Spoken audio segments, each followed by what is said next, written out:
Good afternoon. Thank you for joining us for this webinar about the NEH Fellowships Program. I am Claudia Kinkela, Senior Program Officer in the Division of Research Programs and the team lead for this program. I'm joined here today by my colleagues Jacob Lusk and Carson Sayre, both program analysts, who will be helping with questions throughout the presentation and afterwards. The webinar is designed to walk you through some of the highlights of the program and steps of the application process. I will be speaking about 40 minutes and then spend the rest of our time answering your questions. We have disabled the video and audio function for guests to streamline the process, but please feel free to submit questions at any point during the presentation. For closed captioning, click the CC in the lower right corner of your screen. The webinar will be recorded and you can find it on the Fellowships Program webpage under the link of this slide.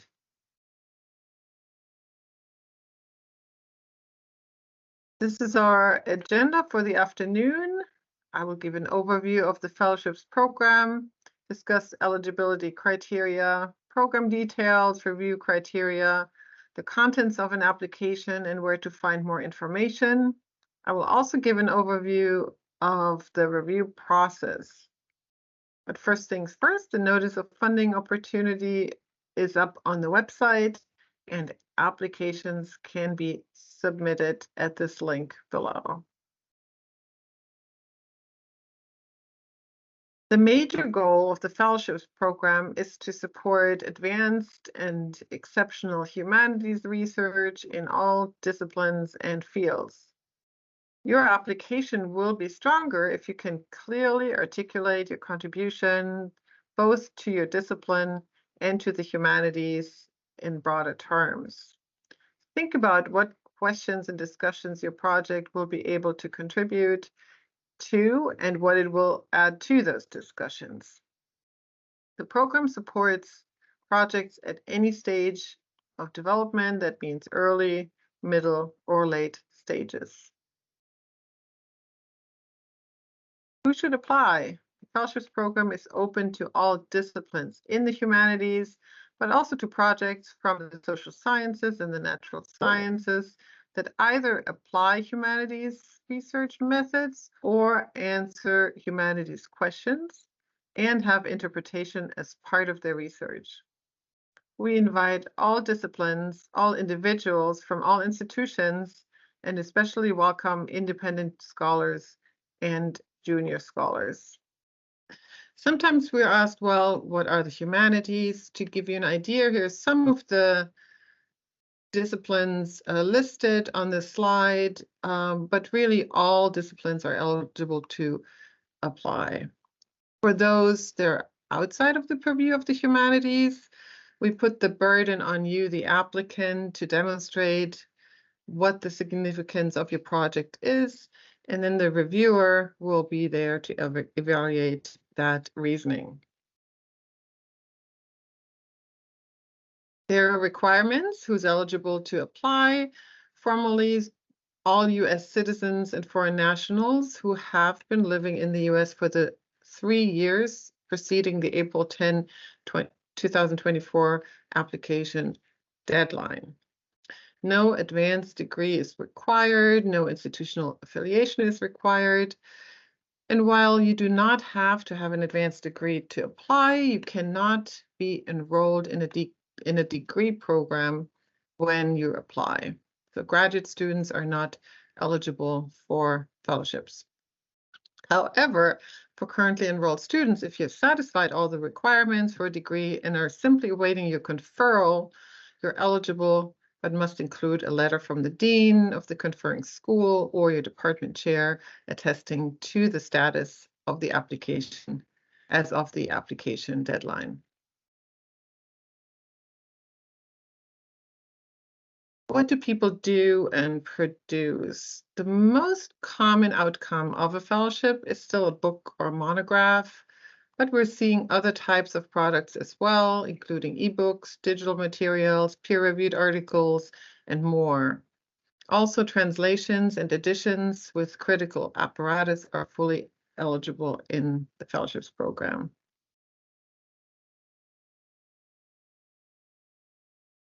Here's some recent examples of fellowships awards.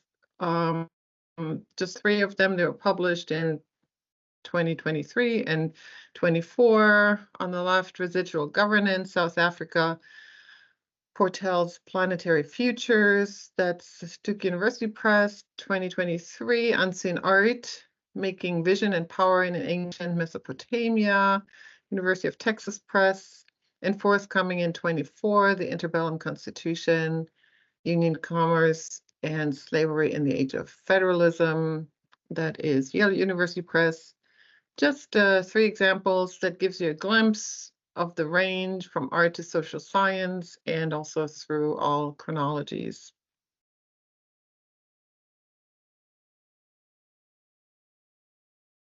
Here are some of the key details of the program. So the deadline is April 10th, and let me remind you that this is a hard deadline. So at midnight Eastern Time on April 10 is when the system will close its door and latecomers will not be admitted by the online system. So this is a semi-automatic process. So 12:01 will be too late. Please do not apply past this deadline.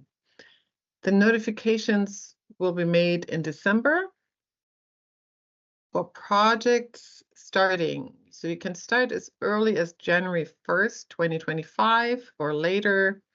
And the last point, the last possible start for your project could be September 1st, 2026. That gives you a 20-month window to start your project, and it's also an encouragement to apply as early as possible.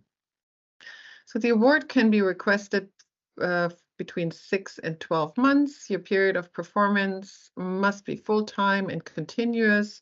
No teaching or major administrative tasks are permitted during that time. And how many can we fund? Our application numbers for the fellowships program range between 1,000 and 1,200 every year, and we make an average award of 79 awards per year for an average funding ratio of 7%. So it's our most competitive program, but I hope those numbers do not discourage you. And please consider those numbers. The best thing to do is to apply and reapply and apply again. You will, in any case, get feedback from the reviewers, which for some projects is very valuable to have. I can talk more about that later. So before we continue to the content of the application and to what your narrative should include, please take a look at the list of items and activities that we do not fund. You find this list of funding restrictions in the NOFO, the Notice of Funding Opportunity. That's the guidelines. Please remember that acronym. It's in Section D under Funding Restrictions, and among them are projects in creative nonfiction, advocacy work, policy papers, educational materials, empirical social science project without humanities contents, textbooks, curricula, and dissertation revisions that have no new components. So that's part of the list that we do not fund. If you have questions, please let us know. So what do you need to apply? I'm going to go over the various items you'll need and show you a list of the complete application materials a little bit later.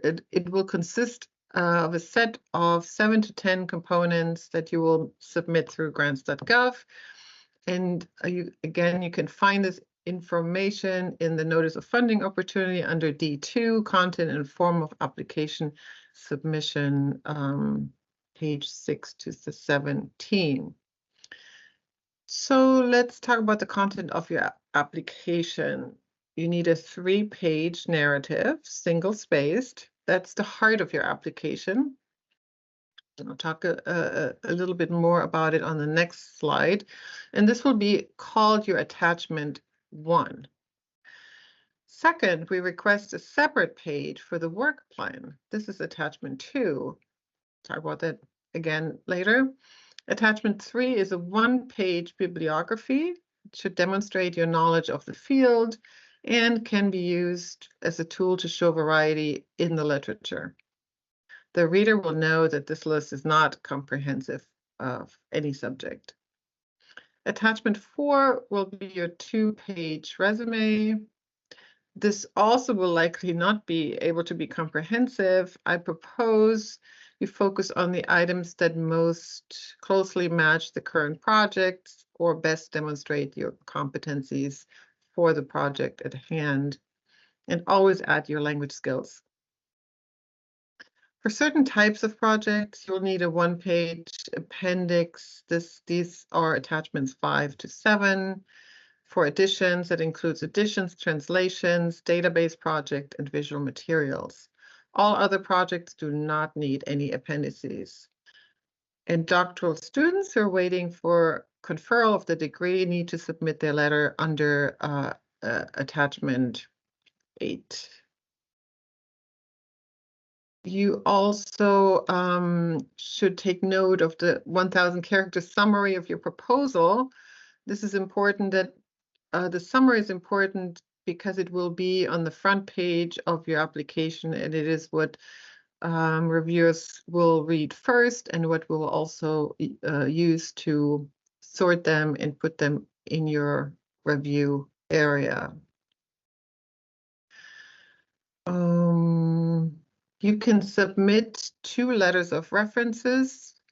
Ideally, they should come from 2 different institutions other than your own and from people who know the project well. Missing letters do not disqualify your applications, but I recommend that you submit or have them submitted. The letters are due May 8, so not at the same time as your application. Recommenders will be getting a prompt from NEH 10 days after the deadline, and they have until April 23rd, roughly, and will a time to put these letters in. During this time period, you will be able to check on the status of your letters, and you can send your recommenders a reminder.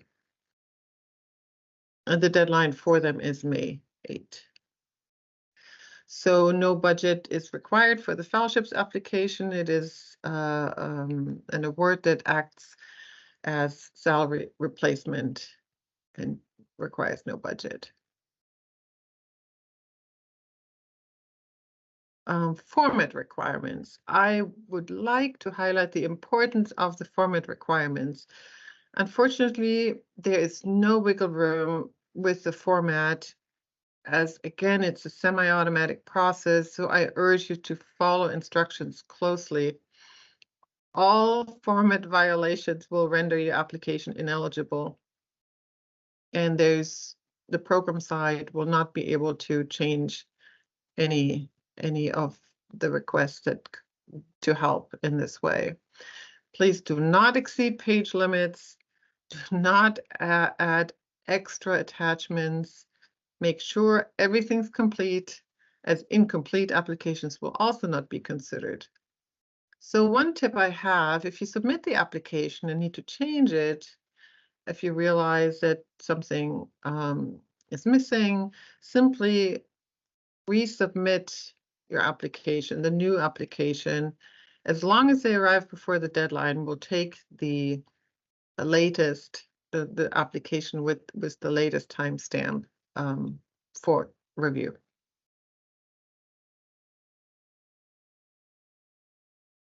So on page 10 of your notice of funding opportunity, you'll find an explanation of the parts that should be in your narrative. So the first and most important, I would think, is a statement regarding the significance and contribution of your research. Discuss the organization or structure of your project and what concepts and methods you will employ. Discuss competencies, your skills and access, explain your background in the field, language skills, your research materials, sources, archives, and other materials you're going to use. Also discuss the final product and dissemination, your intended results, who's your audience, where you might want to publish. No publisher contract is required to apply. And all of this information will have to be condensed in 3 pages. And please look at some of the samples online to see how to fit all of this information in the right format. I think there are about 30 samples online right now. You have a lot to pick from. Please do not try to use small font to counter the page limit, which would also be considered a format violation. The work plan, because as a federal agency, we need to pay special attention on how federal funds are spent. We ask you put your work plan on a separate page, and this will be your attachment 2. The work plan should include the current state of the project. It is not meant as an additional page of your narrative or for chapter descriptions, but simply a timeline. Describe in increments of 3 months or fewer what will be accomplished during the period, where you will be, and how you will spend your time. You do not need to finish the project during the entire project during the fellowships period, but please discuss when the project might be finished. And finally, your work plan should not depend heavily on factors beyond your control, such as the receipt of outside reviewers' reports from a publisher.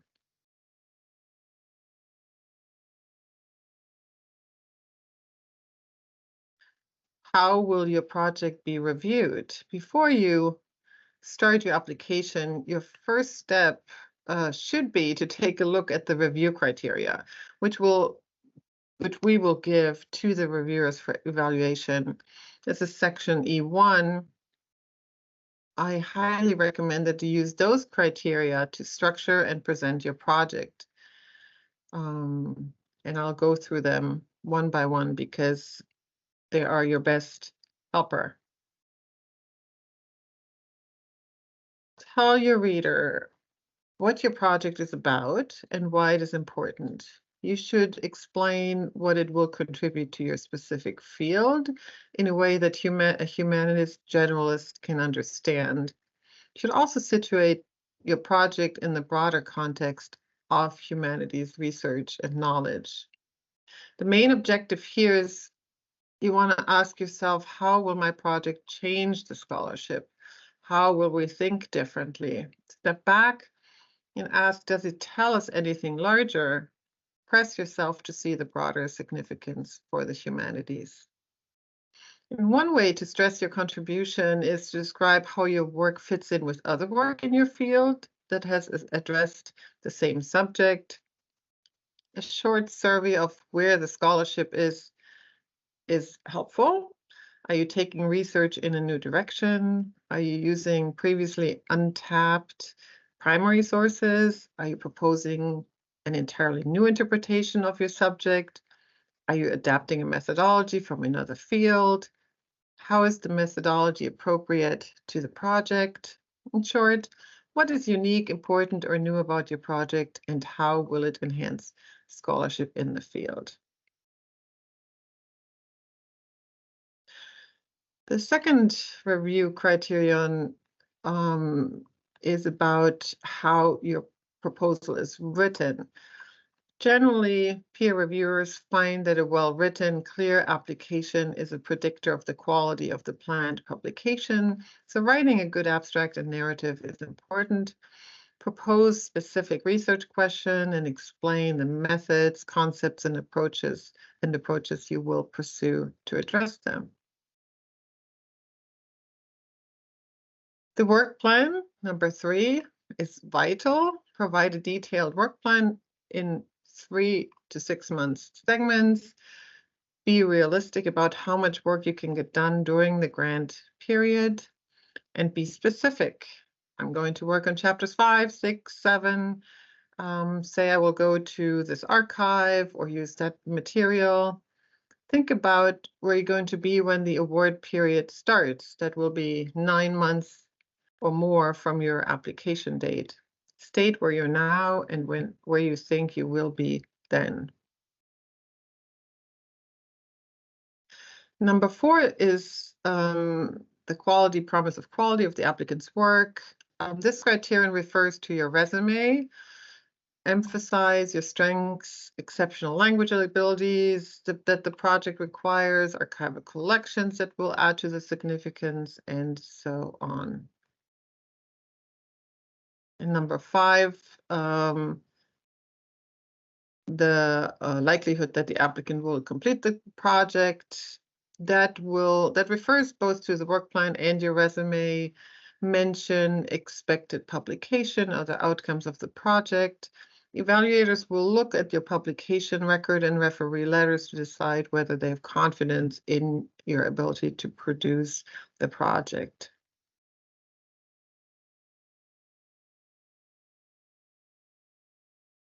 So now we are going over to grants.gov, the forms that you have to complete. It's called the complete application package, consists of 4 major components, with your application being one of the 4 components that have these between 4 and 7 parts or attachments. The first one in grants.gov is called the SF424 individual form that has your name, applicant information, your name, your phone number, your email address. So let me stop and stress the email address on this form is very important, because that is what we will use to contact you. And also it asks for your mailing address. The email address, for some reason, is not marked mandatory, I believe, still, so please do not forget to put your email address on there. The zip code asks for an extension. If you don't know your 4-digit extension, you could put 4 zeros in there. It asks for a congressional district as well. Further, it asks for the project information, your project title, and this is also where you have the 1,000-character project description. It is on this form that you will have to put in that summary, as well as start and ending dates of your project. And finally, an electronic signature. The second one, the NEH supplemental information for individual form, that form has asks for a field of project, so you can put in the discipline where your project is in, or disciplines. You have 3 choices, a first, second, and third choice, and this will help us put your application in a certain reviewer group. So if it's American history, well, you will then sort of likely be on an American history panel. And it also asks for your field of study. Sometimes that is not the same as the project field of study, address, institutional affiliation, senior, junior status.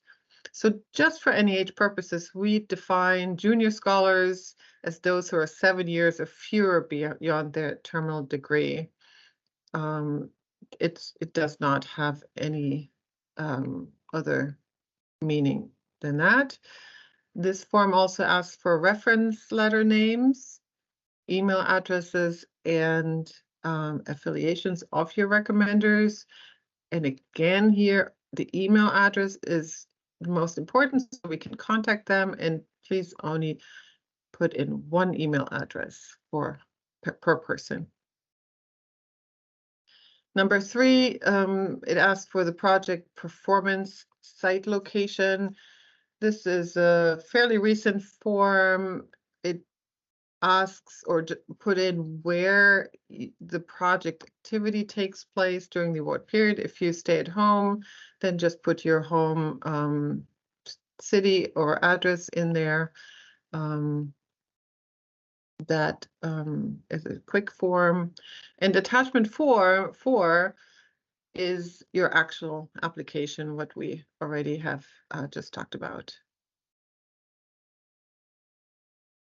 So this is the complete set that you will have to submit. So 1, 2, 3, 4. We just talked about. These are all of them plus the attachments individualized. You could use that as your checklist.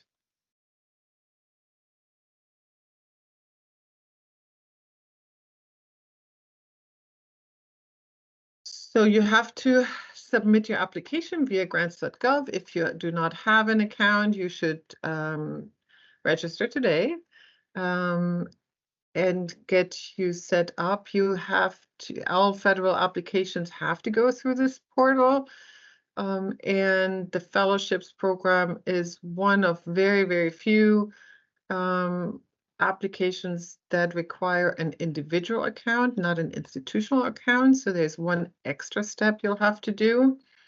So when you click on the link, either from the fellowships website and it gets you to grants.gov, you will automatically prompted to log in with your login.gov account. And from there, you can find the fellowships, the grant opportunity. And once you have an account, you can set up an individual account or an individual profile in your account. Make sure that your password is, if you already have an account, your password is up to date, and start early. I can tell you that 50% of our applications are submitted on the last day. I recommend that you start a few days earlier than that, especially if you have not submitted through grants.gov before. So if you have made a mistake in your application, you can submit more than one application. I mentioned before, we will take the last application, the newest, with the newest timestamp of your submissions. If you do have technical trouble, grants.gov has a 24/7 helpline, and they will be able to guide you through that process.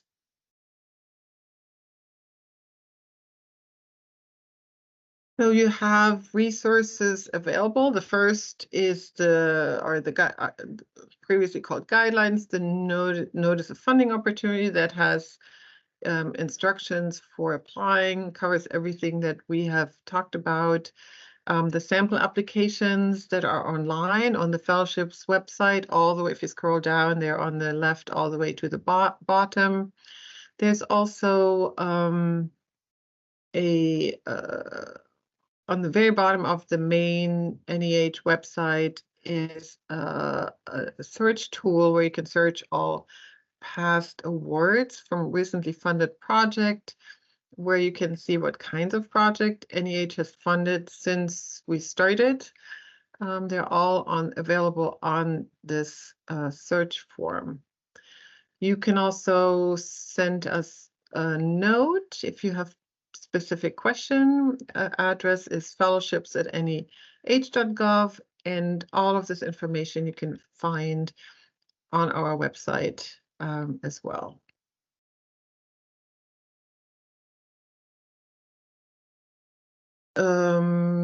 Remember, NEH has a few policies which you should be aware of, so we will not consider applications submitted after the deadline.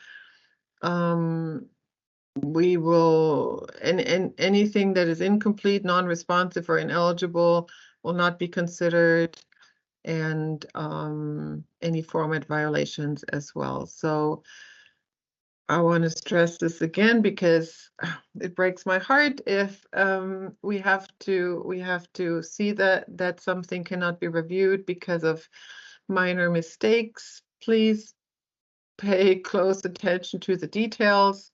Include only attachments that are required or conditional required. Follow the page limits. Call if you have any questions prior to the deadline so that we can help with submission there. And finally, one more piece of strategy is to think about the timeline of your application once it gets to us from the submission to notification. The federal grant process is very long, about 8 months for the fellowships cycle. So where will you be in 8 months from now? That is something you want to think about when you write the applications. We do the review panels in the summer, in June and July. We have our National Council review all applications. That's our board that meets 3 times a year. And then we will get recommendations to the chair who makes the final decision by the end of November so that notifications can go out in December. Keep the steps and the timeline in mind as you plan and prepare the audience, and write your application with various audiences in mind, from the peer review to NEH staff, readers.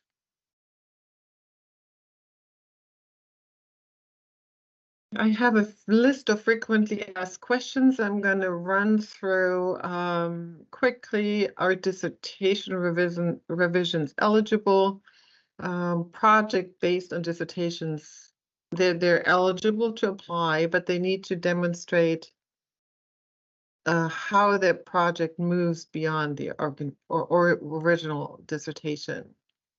So they must state in the application that the proposal is to revise a dissertation, and you must explain how the new project moves beyond it. Can I apply with a collaborative grant? Oh, I'm sorry, a collaborative project. If you're working in a collaborative project, each collaborator must submit their own individual applications. The fellowships program is primarily designed for individual research, and an award may not be divided among multiple collaborators. So if you are seeking funding for more than one participant, each person must submit separate applications specifying his or her individual contributions. And so peer reviewers will likely ask to evaluate, they'll be asked to evaluate each application on its own merits. So each should explain clearly how the work will be divided and the extent to which each collaborator depends on the other. Applicants who are seeking funding only for themselves but are working in a collaborative team are also eligible.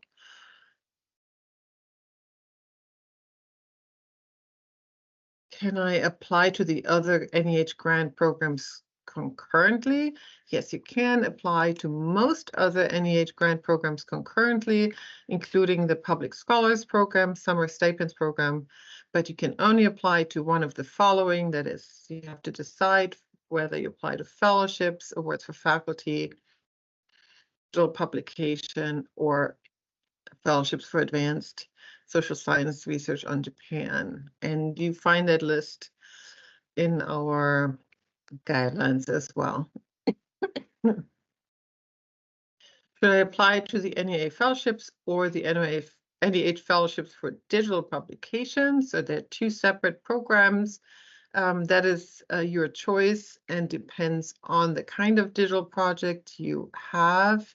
Fellowships welcomes all digital project as well, but the digital publication is specifically for projects that are born digital and cannot be done any other way. Does my university or college submit the application for me? No, it is important that you submit from your computer because all notifications will go to the email provided in the application, and it is an individual application. So that concludes my brief overview. I'm sure we have questions. Thank you very much for joining us today, and we are looking forward to your applications, and I'm going to open it now to questions. Okay, great. Thanks, Claudia. And thanks everybody who has already written in with questions. Carson and I have been trying to keep up with them as they came in. So there are several that I'm going to read out and we'll discuss because they're sort of broadly useful for everyone. If you have any questions that are really specific to your project or your circumstances, feel free to reach out to us at fellowships@neh.gov, and we'll be happy to give you some more tailored, specific advice. So we're going to keep monitoring your questions as they come in, but there are also some that have come in throughout the webinar that we're going to address as well. So a little bit of confusion, Claudia, about what the award kind of is. What's the full-time requirement mean? What do you want to speak to that a little bit? Apologies. My most basic slide. I maybe went over that too quickly. So fellowships is an award to replace salary. So we pay $5,000 a month for per month if you apply for 6 to 12, between 6 and 12 months. So if you apply for 12, that's 60,000. Full-time award means you can, you're supposed to work on your project 100% of your time. Do not teach during that time. Do not do administrative duties during the time. And the idea was that we're trying to give you the most sort of precious gift would be the time for your project. So we're limiting the activities outside of the fellowship period. And then we've had some questions about how this award relates to one's institution. I think I can quickly address a lot of the main concerns people have. So this award would be is made to individuals. So if you apply and receive the award, it legally is yours, not your institution's.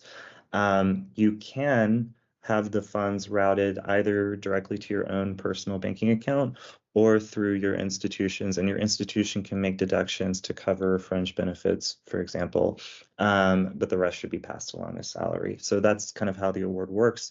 If you stop working for an institution and move somewhere else between the time you apply and the time you take the award, that's fine. The award, again, is yours and doesn't change if you change your employer. We had a few questions, Claudia, about empirical social science research, and kind of gets to a question we see a lot about what's the line between humanities and other fields. Do you want to take that? Yeah, that's a great question, and it always comes up. And I want to stress that we are open to all disciplines, social science, natural science, to all methods, anthropology, sociology, psychology. I call them sort of my borderline between humanities and social science research disciplines. I come from that myself. So we put it back to you, the applicant, to tell us and the reviewers, what do you see as your humanities contributions? So we don't limit the method to say, okay, if you're doing data technology or surveys or ethnography, that's sort of a social science method. You can do all of that as long as you bring humanities questions, inquiries, you talk to humanities audience, maybe you respond to humanities scholarship in some form, you have questions that humanities scholarship asks, you have publications in the area. So as long as you connect, so it's all about that, how you frame it, that makes the difference. And reviewers are you saw the criteria that we have. Reviewers are asked to evaluate the humanities significance, and I think it can be different things in different cases. So I hope there's some samples out there that might help you on the website, and as long as you integrate whatever social science you have. So if something is history, it's very simple with a project that does like history of medicine, for example. So the subject is medicine, but if you do a history of medicine with sort of historical methods, it's squarely in our area. And so it goes with other project topics as well. I hope that helps a little bit. Thanks, Claudia. We've gotten several questions about what programs that we offer at NEH can applicants apply to concurrently. So just to answer that question quickly, you are allowed to apply to public scholars, excuse me, and to summer stipends while having a fellowship application under consideration and vice versa. No problem there. We have several fellowships programs that have deadlines in April, including the Awards for Faculty program and the fellowships for social science research on Japan.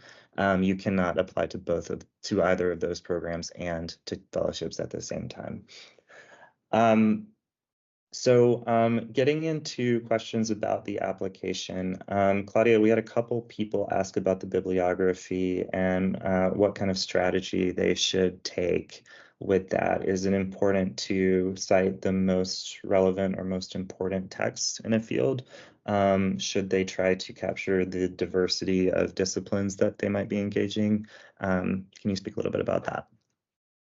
Yeah, I think that's exactly the right strategy. I would think reviewers are looking to get just like a glimpse, a screenshot of what you include for your research. So if there's a diversity of opinions on certain topics, I would go, from like, let's say, spectrum from one side as well from the other side, or geographically.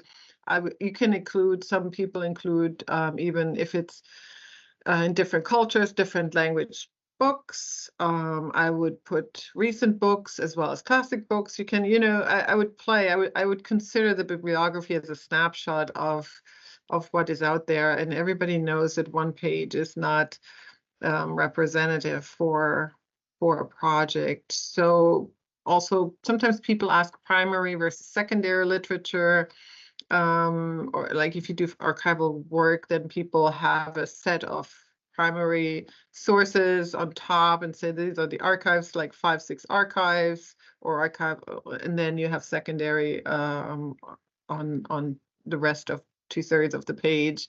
That's another way of going about it. Again, I think they're in the samples as well. Bibliographies, you can see those online. We've gotten several people who have kind of asked, and this goes back to an earlier question we answered, but who have asked about whether they need to supply a budget in the application, and the answer to that is no. Again, this award is paid out at a rate of $5,000 per month, and it's designed to act as salary replacement. So you can spend the funds on anything. This isn't a grant where you need to provide a budget and expenditures. There will be no financial reporting for your institution or yourself. So we don't need a budget, and in fact, you shouldn't include one because that's not part of the application package. Right. So, Claudia, we've gotten a few questions about NEH's various initiatives and whether people need to appeal to those or whether we're going to fund projects that fall outside of those too. Do you want to address that quickly? Sure. We have American Tapestry as our current initiatives, and it includes a set of folky for the current leadership here.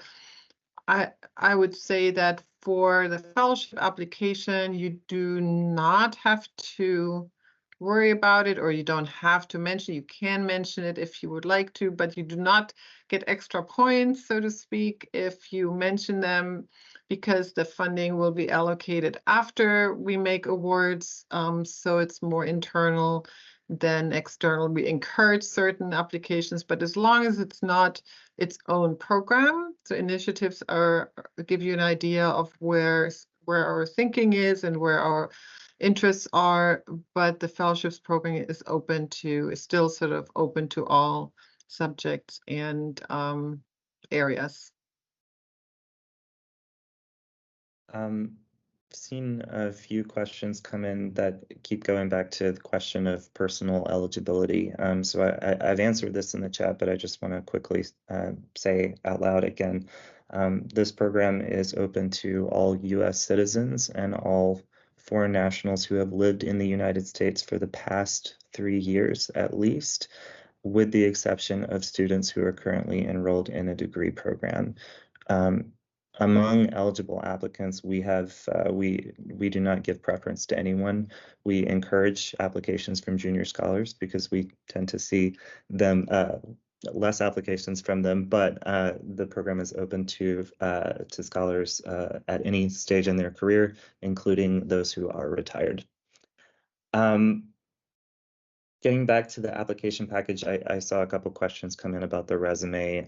So sort of in the vein of the bibliography, Claudia, how do you go about condensing your CV to 2 pages? What should they include?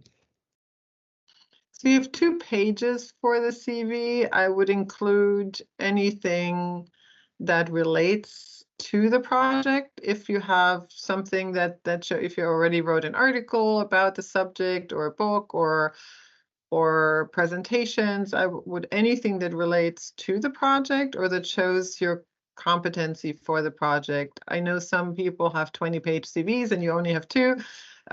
So I would think about the application package as a package. So as like one picture of your project. So reviewers will look at the narrative, they look at the bibliography and the CV as a whole, and whatever you can use it to demonstrate, like the picture being complete, I would include that. Language skills always welcome, and I think that's pretty much, and the standard education and professional activities as well. Mm-hmm. And what if they have previous awards, fellowships, including those with NEH? Yeah, I see them on the CVs. They're good to have there. Yeah. We are getting some questions about the part of the notice of funding opportunity that addresses student debt or federal debt. So everyone is eligible to apply regardless of your status of federal debt. A lot of people get confused about this. The government just cares about making sure that it's not giving money to people who are in delinquent status with federal debt. So if you have delinquent federal debt, we ask that you supply an attachment that addresses that so that we know it ahead of time. That's not made available to reviewers as it goes through review. So I hope that answers that question. Thank you, Jacob. I appreciate that clarification. Yeah, that it's really just about the delinquency there, not anything else. We get that a lot. A lot of people have student loans. As long as you're not in a delinquent status, totally fine. You don't need to worry about it. Carson, I haven't thrown any questions at you because I see you're very busy answering in the Q&A. Do you, would you like to take one? Yeah, sure. Thanks, Jacob. Excuse me.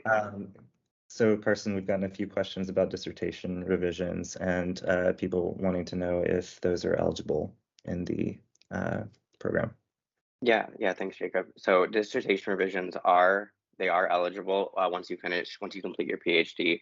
You must very clearly state in your narrative that this project is a dissertation revision, and you need to state how this project goes beyond your dissertation into the monograph or whatever your project is that you're applying to be funded with.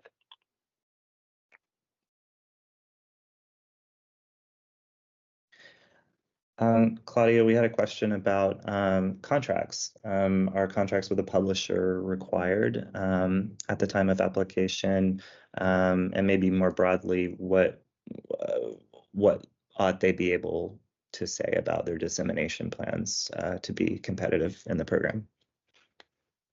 Fellowships does not require publication contracts at all. We don't need them. In fact, I would say it doesn't matter, I would think, for a fellowship at all, whether you have a contract or not. And sometimes people write they have an advanced contract, but reviewers tend to say, yeah, we know that doesn't mean that much. So it does not add much value to the application. It's more important to write, about the significance of the project itself, and to have an idea maybe where you want to publish or what the timeline is. But yeah, we don't need a publisher contract. And then in terms of dissemination plans, could you say a little bit more about what kinds of things people usually address in that last part of the narrative? So if it's a book, they say, it's in the work plan where people, or also the narrative where people say, excuse me, I'm planning to finish either during or after the fellowships period, and I'm going to bring it to the publisher in 2025 or 26. I'm thinking about XYZ publisher. I'm also going to do an article, and I'm thinking that publication for the article or not, or I'm going to do people also say I'm going to add a website to a project. So it's more to show where your thinking goes with the dissemination. Okay, great. We've gotten some questions about interdisciplinary projects and just thinking about how to. We've gotten some questions about whether they're favored or not, and the answer is no. No particular topic or field gets any preference in the review process. Claudia, do you want to speak a bit to people always have questions about the categories that they get to choose in the application package. You can choose fields like US history or British literature or something along those lines. How is that factored into the review process? So that's it's fairly important to us and helpful to us if you indicate the project fields, so 1, 2, 3, and it's mostly interesting for those projects that are interdisciplinary or see themselves in different categories. So we will use them to place you in, among other things. So the goal of us as a program is to find the best reviewer for your project, and the best reviewer to us is the one who reads it most sympathetically. So we ask, okay, who will be interested in this kind of project? And so we place it, but we not always have all categories available in the panels that you have as categories on your field. So we don't have every single category in the humanities that we can cover in the panels. So sometimes we have to place them in adjacent fields, depending on what the subfields are or the fields are. So US history is an easy one because we always get a lot of US history. But do we always get a lot of, let's say, political science? This is sort of my own field.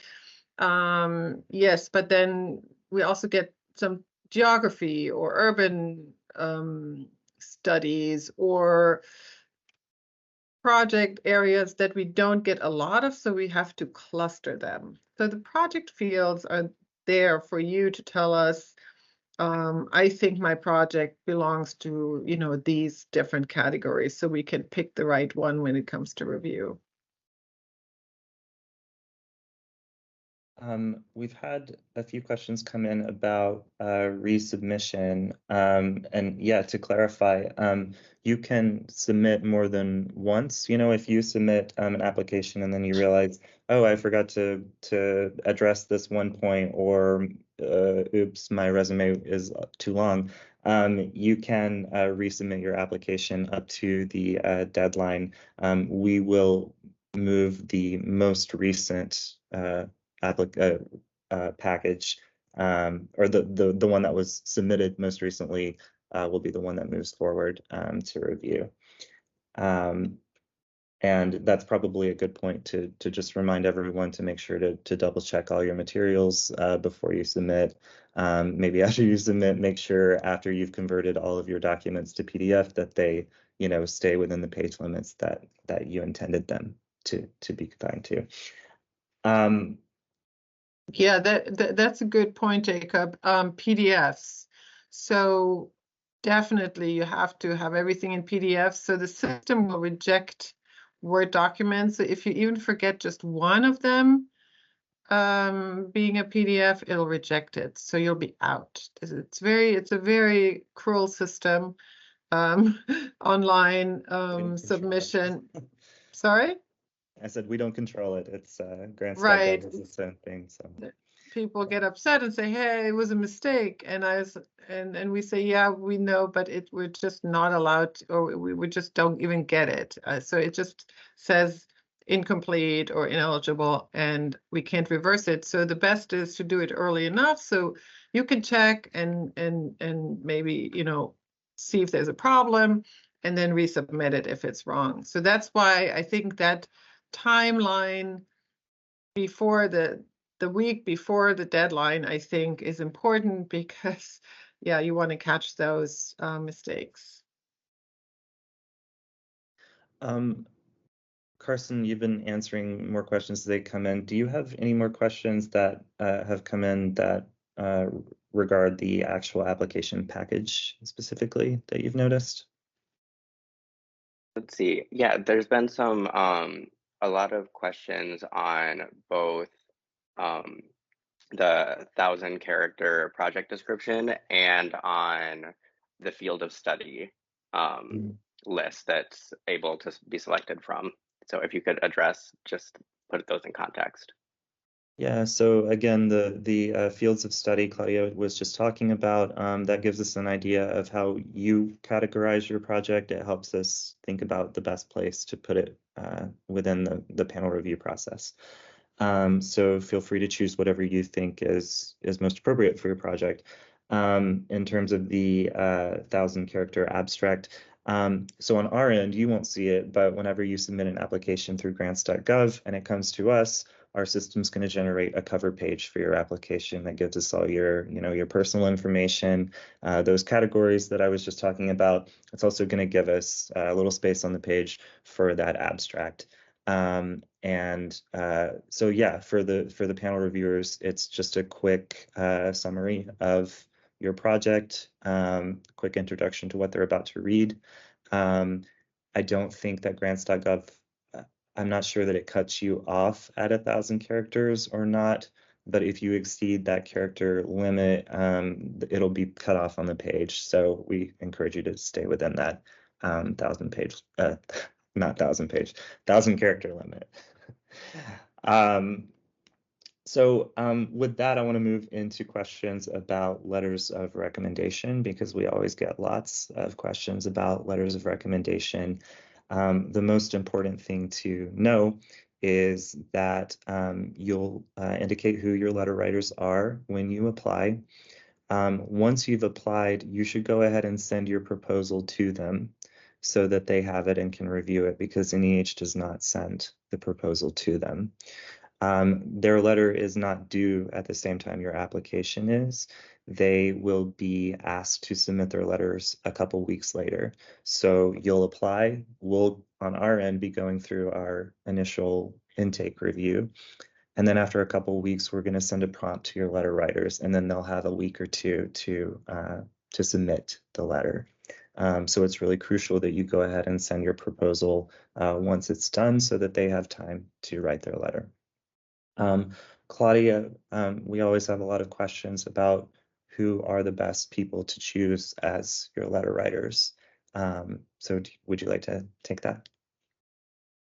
Yeah, so my response here is what panelists like to see is to, if possible, and it's always depends on who's available, somebody who's not from your institution. So it's good to have somebody from outside.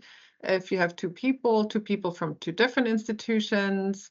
If you're very junior panelists, say if you're a few years past your PhD, it's time to move on from your dissertation director. Find sort of go out and find other people who can write for you. Questions come whether you should have somebody who's a well-known scholar in the field, a big name, versus like somebody who knows your project well. The choice, I think, would be to find somebody who knows your project really well and who can speak to that in the letters. So if you have a letter that's very, I've seen letters from very, let's say, senior people who just don't write a lot. It might not be as helpful as you think, and just get a good letter that talks about the project in the best way. I think that's what reviewers will appreciate the most. And another good thing to keep in mind are the review criteria for the program. You're certainly welcome to, as you send your proposal to your referees, remind them of what the review criteria are. Claudia went through them earlier in the presentation, but they're also in the notice of funding opportunity, just to potentially help them, craft their letters. We're still receiving a lot of questions coming in, and I'd just like to say again, if your questions are really specific to your circumstances or to your project, we'll be happy to follow up with you via email at fellowships@neh.gov. A lot of questions to answer. We want to help everyone as best we can, but with the limited time we have now, we're trying to answer questions that might be useful for everyone. An important thing before we switch gears here about letters is just to underscore that letters are optional. It is, obviously applicants are not submitting the letters themselves. Your referees are. So if they, if they forget, you won't be disqualified because that's not your fault. You may see in your ultimate feedback, panelists might note that there was only one letter or two missing letters, but that isn't a requirement, and it won't disqualify you from review. It's sort of just a missed opportunity. Moving on then, Claudia, a lot of people like to ask us about our review process. Who are these panelists that we keep talking about? Where do they come from? Thank you. Panelists come from any place in the United States, really. We like to use new people, sort of new to NEH. We find reviewers. So I guess the first set of reviewers comes from our database. So when we start looking for people, we start with our own fellows, NEH fellows that have had grants before. That's a big chunk. We have a very good community out there. We go out when we do workshops or when we meet people in departments. We encourage people to be reviewers. We encourage applicants, even if they were unsuccessful and they don't apply. I sometimes suggest, hey, would you like to be a panelist so you understand the review from this side? So that's an option. We take junior scholars, senior scholars. We go geographically as broad as we can. We make an effort to cover geographically as wide as we can. One of our goals in the fellowships program, because we need so many reviewers every year, is to cover all 50 states and DC and regions. We go online and look for people in departments. We go on web pages. So there's all kinds of ways and means to find qualified reviewers out there. So I hope that answers that question. Whether you don't have to be an NEH fellow to be a reviewer. We're also looking for independent scholars, so there's a wide range of people we have for the review.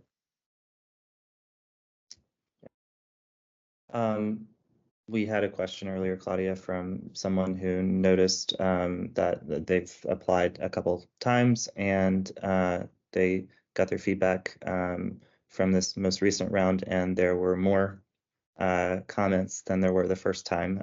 So do you want to speak about our review process just a little bit more about that? Yes. So the fellowships program has a two-tier review process. So we, as I said in the beginning, we get between 1,000 and 1,200 applications. So we do a first round of review in June that takes place in May and June.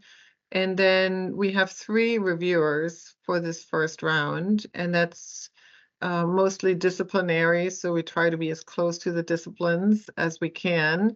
And so from that first set of reviews, we take about 1/3 of all applications, the top third from that round, and move them on to a second round of review that has 4 new reviewers, panelists on that second round. And they review applications in July and August. And from that second round, we then make our recommendations for the final report. So if you get your reviews back, you can see you have either 3 reviewers or you might have 7 reviewers. So that tells you, if you have 3 reviewers, that you made it through the first round, but not to the second. If you have 7 reviewers, then you made it through both rounds. That explains the number. We just had an interesting question come in about getting your feedback and then reapplying and indicating that you're reapplying and addressing previous feedback. Important to know, your application is never going to be reviewed by the same panelist in consecutive years. We will not invite people back to be panelists who served last year. In practice, most of the time, if a panelist has served for NEH before, it's been several years before we bring them back. So you don't have to worry about that. If you resubmit your application, or if you applied last year and are resubmitting this year, it will be reviewed by a completely new slate of panelists, and they will not be aware that you have or have not applied before.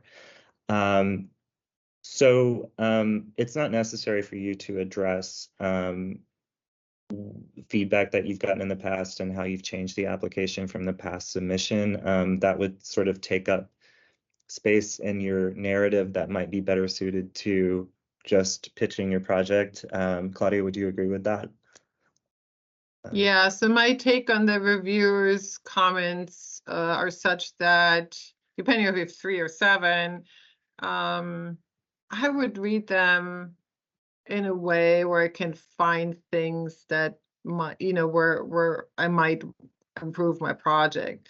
So my rule of thumb is if one person says something, it might just be a fluke. But if 2 people point out the same thing, or even more than 2, 3, say, oh, I wished, the significance was stronger, or I wish that addresses, or the definitions are missing, or whatever it might be in those comments. If it's more than, one can be a fluke, but 2 or 3, I would use it to think about it, to maybe I think, sometimes it happens, people think they're doing something in writing, but they are not explicit enough. And because it's a grant application, you have to be as explicit as possible, as front-loaded as possible. That first paragraph, the first 2 paragraphs, they have to go cracking and be really upfront and strong. And so that's what I would use it for, and just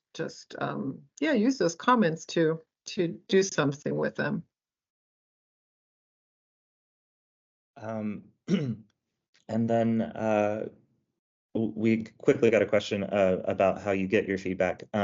After you get your decision notification, either whether you receive a fellowship or not, you'll be given instructions for requesting your reviews. You don't unfortunately get them automatically. In order to process, in order to issue those to you, you have to request them, because it sort of acts as a request for government records under the Freedom of Information Act. So we need a request first, and then it does take us time to go through them, because we have to redact any confidential information, like contents of letters that we don't want to reveal.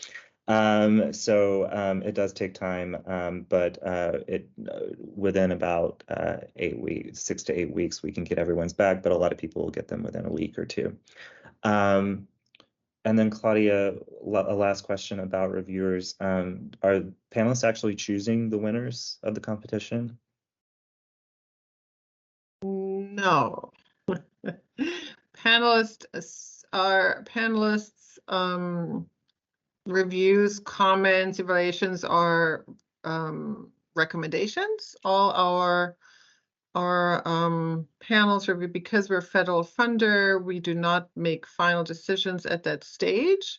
So it's a long process. After we have the panel reviews, we have staff who's also going through the process of looking at recommendations. We have senior staff, and we have our national council.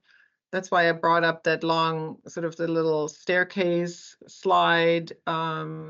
Everybody's looking at the recommendations. The only person who by law is empowered to make decisions is our chair, and she will make those after having gone through all of the review stages. Thanks, Claudia. Hey, Claudia, I got a question in chat for you. So people are wondering what happens if their project is inherently controversial, their topic, whether that's controversial within their field of study, maybe it's a question of political salience. Can you address how those will be reviewed in our process? Thank you. That's a great question. So first thing is to look at the funding restrictions of the program, or of any program you want to apply to. And we do have a section in there that tells us we cannot support, or we do not support, policy papers or anything that supports political action, social action. So go look at the formulation in there. So that's the first thing. And then the second thing, so we do have a lot of projects that are political in nature that come to us, questions about climate change, questions about, anything, everything, even as part of our initiative. They're all very current problems and questions. And so the reviewers are held to look at, we can talk, so my take is we can talk about anything, any subject. So it's not the subject matter that is not allowed. It's more that we look for a balanced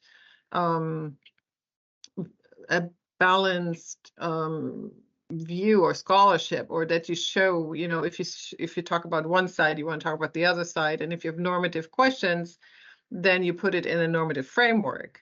So as long as you present it in that way, and what it is that you want to achieve in terms of scholarship, then you can talk about anything.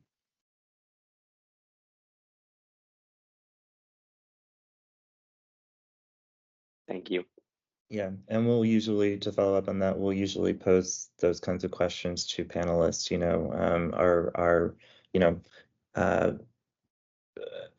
Is this going beyond scholarship and engaging in actual advocacy for social or political action?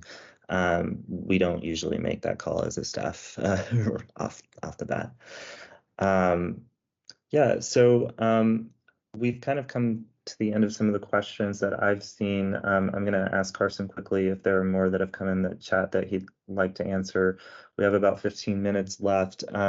So again, if we haven't gotten to your question yet, apologies. We have been, as you've seen, trying to answer a lot that have been coming in.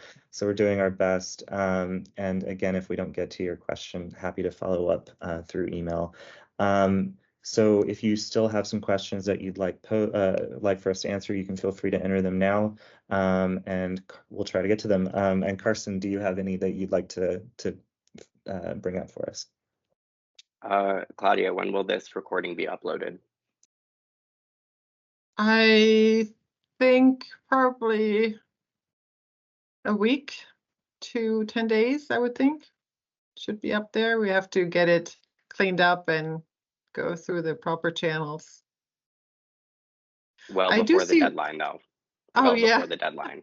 Should be before the deadline, that's correct. Yeah, there's the old one still up there currently, so well, once we get this up, it'll be replaced. I do see a quick question here. Did we talk about if you can adjust the start date after being granted the award? That's an easy one, Jacob, for us. You want to take it? Yeah, sure. Yeah, you can. You're not bound to the dates that you originally proposed. I will say at the application stage, you want to put together, you want to propose a timeline and a work plan that mesh together and makes sense to people who are reviewing it, right? But you know, a lot of things can happen between the point of application and the time you want to take your award, and we understand that. So for this current round, and these dates every year get shifted and I have to remember them. But for this round, your project can begin as early as January 1st of next year, 2025. And it can begin as late as September 1st of 2026.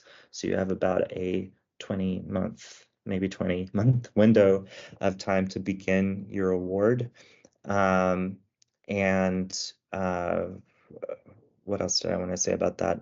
And if the time period changes in the meantime, that's totally fine. Yeah, Carson, any more? I want to follow up on that, Jacob. That 20 months window, that's not a typo, so it's an opportunity. I want to encourage people to apply as early as they can. So if your sabbatical, doesn't start until in 2 years, you can apply now. Why not apply now? You can, if you get through, you could take it in 2 years when the sabbatical starts in the next year. So think about that long windows, and you can apply this year, and then you could apply even next year. So you would be able to split it up. It makes more work for us, but that's fine. So I give that advice. Think about these long range timelines and the advantage of starting to send something in and get feedback. And if you don't get the award, come back and apply again. We just got a relevant question here that's really important. Can you split up your fellowship award if you receive one and the answer is no? The fellowship has to be continuous. So if you take 6 months, you begin and you work on the project for 6 months or 12 months, but you don't get to cut it into chunks. And another relevant question might be about whether you can change the actual award period. If you apply for 7 to 12 months and then realize you need to shorten it a little bit, you can do that. It will reduce the award and you can shorten it to as little as 6 months, but you cannot increase the number of funded months after you've been funded. So that's something to keep in mind.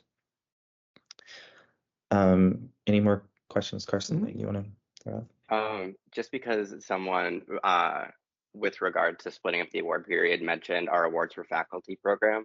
So in that program, you still cannot split up the award amount, but you can drop from full-time down. Again, that is only for the separate awards for faculty program, not for fellowships. But that's a good thing to bring up.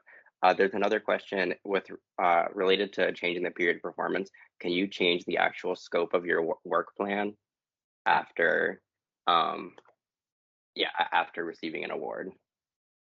So it's important to know that, when you get funded in the fellowships program, we are funding the project. It's not an award for you to go on and do whatever you want. We're funding the project, and we expect you to work on the funded project. And you can request a scope and a change of scope in your work plan, but if there are any substantial changes to what you're doing or to the general work plan, we would expect you to check in with us and get approval for it. Claudia, do you have more to say about that? No, that's exactly right. So you can amend the work plan, or if there are major changes. I mean, we understand that projects change as you write them, and things change over time in the process, and that's what scholarship does. But if it's a major change, and yeah, you do something different than what was reviewed, you would have to let us know. It happened, you can say, oh, I didn't do this project, but I wrote another book in the meantime. Then we're in trouble. Yeah, we can't, because it was not the one that was reviewed, as an example. I don't know that we've gotten any questions about it, but one of the ongoing benefits of the fellowships program is that anyone who publishes a book project that was funded by the fellowships program is eligible to apply to our fellowships open book program. This is an NEH program that provides a stipend and subvention support to create open access editions of publications. So if you're interested in your book going on to become open access, that's another perk of getting this award. And going off of that, really want to quickly ask Claudia, because I think it's kind of come up, our and it just came in as clearly stated, are book projects given preference over other kinds of projects? What's getting preference? The question is, are book projects given preference over other kinds of projects, eligible projects? Well, they're all eligible the same, so they're not given preference per se, I would think. It depends on the project and how the reviewers will respond to new forms of publications. I think ebooks are very easily comparable. I would say you have to make the case to convince why you want to do what you want to do, and also if it's a digital publication, it depends on the work, how it sort of presents itself in the time frame. If you want to do articles instead of a book, then I think it would have to be reflected in the timeline. It's more about what makes sense as a whole rather than say, oh, we just want books. That's not what it is. We do fund fewer projects for articles, but that isn't a preference among the program. It's really just reflective of the application pool that we get from year to year. In some disciplines like philosophy, we might see more article projects, but we do see a lot of book projects, and that's just when you look at products that we funded, that's just kind of reflective of what we tend to get in the application pool. I think you're right. It reflects where academia is with its, with its publication culture. So yeah, some disciplines, you're right. Some disciplines do articles, others do books, others do digital more. So that reflects more where academia is or writing is at this point. So we'll see changes coming, I'm pretty sure. Carson, anything come in that might be useful to quickly hit on? Not really. I think just the biggest thing we can do is a reiteration to encourage you to apply. If you have applied in the past, no matter what the feedback you receive, use it to improve your project, and we really do hope you apply again. We do I've said this earlier in the chat, but some applications are funded the first time they're reviewed, and some applications have been reviewed multiple times. It's not you might apply 1 year and have a very different outcome, or very different feedback from a previous year. And again, panelists will not be aware of whether or not you've applied before. Great. And then we just got one question that I think is kind of important. It doesn't matter if you've gotten a grant before. I don't know if you mean at NEH or from just generally other grants for your project, but I think it gets to a question of need. Will you be disadvantaged if your project has gotten financial support in the past? Claudia, do you want to answer that? Yeah, so we do not take into consideration whether you had previous funding or not for a project. It's not part of the evaluation criteria, so the process is merit-based. We do not fund the same project twice in fellowship, so you can't, if you had a fellowship for a book and then you couldn't apply for it a second time. But we do not prohibit that you couldn't have a second fellowship from the outside for the same project while you're getting NEH funding. So we allow that. You have to check with the other funders. Other funders do prohibit that. We do not. And yeah, so it doesn't affect your proposal whether you had previous funding or not. And there are some scholars who have received multiple NEH fellowships. Having had one in the past isn't counted against you. There's no cap, so to speak. So we're at 1:58, so we only have 2 minutes left. So again, I want to reiterate, we appreciate all your questions and have been doing the best we can to answer all of them. But if we haven't, please feel free to follow up with us at fellowships@NEH.gov, and we will do our best to answer them for you. And I think if we could just quickly go around and say any last tips or advice that we have for folks, maybe we can leave it there. Claudia, do you have any parting words of wisdom you'd like to share with anybody? Apply, apply, apply. That's my recommendation. Don't take feedback personally. Look forward.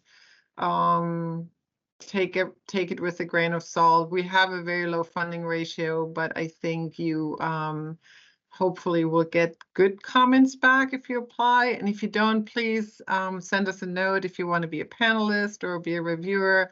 That would also be wonderful. So my thanks to sending in great projects. We're always looking forward to reading them every year. So really appreciate you and all the questions. Great questions.